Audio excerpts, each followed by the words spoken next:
Item ಯಾವುದೇ ಇರಲಿ try ಮಾಡಿ ಆಚಿ ಚಿಕನ್ ಮಸಾಲಾ. ಆ ದಂಪತಿಗೆ ಕೀರ್ತಿಗೊಬ್ಬ ಮಗ ಇದ್ದ.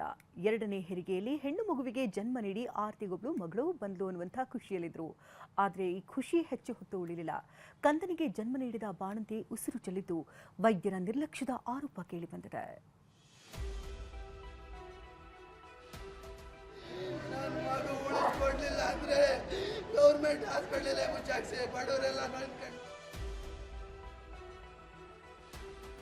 ಪತ್ನಿ ಕಳೆದುಕೊಂಡು ಬಿಕ್ಕಿ ಬಿಕ್ಕಿ ಅಳ್ತಾ ಇರೋ ಗಂಡ, ಆಸ್ಪತ್ರೆ ಮುಂದೆ ಕುಟುಂಬ ಸದಸ್ಯರ ಆಕ್ರೋಶ, ಪ್ರತಿಭಟನಾಕಾರರ ಸಮಾಧಾನ ಪಡಿಸಲು ಪೊಲೀಸರ ಸರ್ಕಸ್. ಹಾಸನದ ಮಹಿಳೆ ಮತ್ತು ಮಕ್ಕಳ ಆಸ್ಪತ್ರೆ ಎದುರು ನಡೆದ ಘಟನೆಗಳಿವು. ಮಗುವಿಗೆ ಜನ್ಮ ಕೊಟ್ಟು ಉಸಿರು ಚೆಲ್ಲಿದ ತಾಯಿ, ವೈದ್ಯರ ನಿರ್ಲಕ್ಷ್ಯ ಆರೋಪ, ಪೋಷಕರ ಪ್ರತಿಭಟನೆ. ಇದು ಹಾಸನದ ಮಹಿಳೆ ಮತ್ತು ಮಕ್ಕಳ ಆಸ್ಪತ್ರೆ. ಸುತ್ತಮುತ್ತಲ 5-6 ಜಿಲ್ಲೆಗಳ ಬಡವರ ಪಾಲಿಗೆ ಈ ಸರ್ಕಾರಿ ಆಸ್ಪತ್ರೆಯೇ ಸಂಜೀವಿನಿ. ಯಾವ ಕಾರ್ಪೊರೇಟ್ ಆಸ್ಪತ್ರೆಗೂ ಕಡಿಮೆ ಇಲ್ಲದಷ್ಟು ಸುಸಜ್ಜಿತ ವ್ಯವಸ್ಥೆಗಳು ಇಲ್ಲಿವೆ.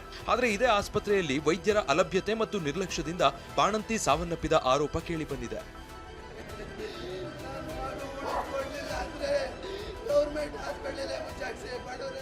ಈ ಫೋಟೋದಲ್ಲಿರೋ ದಂಪತಿ ಹೆಸರು ಶ್ರುತಿ ಮತ್ತು ಪುನೀತ್. ಹನುಮನಹಳ್ಳಿಯವರು. ಗಂಡ ಕೆಎಸ್ಆರ್ಟಿಸಿ ಡ್ರೈವರ್ ಆಗಿದ್ರೆ, ಪತ್ನಿ ಅತಿಥಿ ಶಿಕ್ಷಕಿಯಾಗಿದ್ಲು. ಇವರಿಗೆ 5 ವರ್ಷದ ಮಗ ಇದ್ದಾನೆ. ಪತ್ನಿ 2ನೇ ಮಗುವಿಗೆ ಗರ್ಭಿಣಿಯಾಗಿದ್ದು, ಮೊನ್ನೆ ಶನಿವಾರ ಮಧ್ಯರಾತ್ರಿ ಹೆರಿಗೆ ನೋವು ಕಾಣಿಸಿಕೊಂಡಿದೆ. ಕೂಡಲೇ ಸರ್ಕಾರಿ ಆಸ್ಪತ್ರೆಗೆ ಕರೆತಂದಿದ್ರು. ಮರುದಿನ ಭಾನುವಾರ ಮಧ್ಯಾಹ್ನ ಹೆರಿಗೆಯೂ ಆಗಿದೆ. ಆದ್ರೆ ಮುದ್ದಾದ ಹೆಣ್ಣು ಮಗುವಿಗೆ ಜನ್ಮ ನೀಡಿದ ಶ್ರುತಿ ಕೆಲ ಹೊತ್ತಿನಲ್ಲೇ ಕೋಮಾಗೆ ಜಾರಿದ್ದಾರೆ.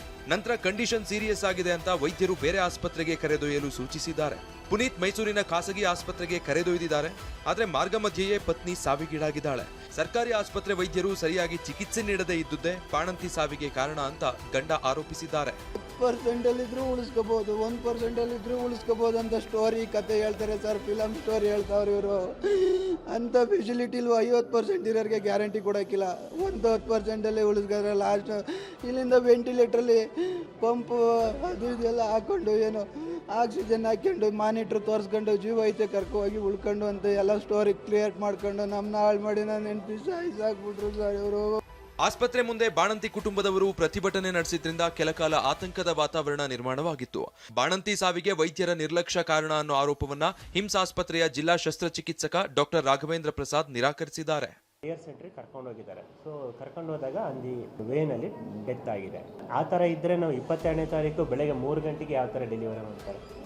ಇಲ್ಲ, ಆ ಥರ ಮಾಡಿಲ್ಲ. ಯಾಕೆಂದರೆ ಅದು ಕೊನೆ ಮೂಮೆಂಟಲ್ಲಿ ಬಂದಿದ್ದಾರೆ. ಬಟ್ ಕೊನೆ ಮೂಮೆಂಟಲ್ಲಿ ಡಾಕ್ಟರ್ಸ್ ಅಟೆಂಡ್ ಮಾಡಿದ್ದಾರೆ. ಅದೇನೇ ಇರಲಿ, ಕರುಳಬಳ್ಳಿಗೆ ಜನ್ಮ ನೀಡಿ ಕಣ್ತುಂಬಿಕೊಳ್ಳೋ ಮೊದಲೇ ತಾಯಿ ಸಾವಿನ ಮನೆ ಸೇರಿದ್ದಾಳೆ. ಕಣ್ಣು ಬಿಡುವ ಮೊದಲೇ ಹಸುಳೆ ತಾಯಿ ಇಲ್ಲದ ತಬ್ಬಲಿಯಾಗಿದೆ. Manjunath, KB, TV9 Hassan.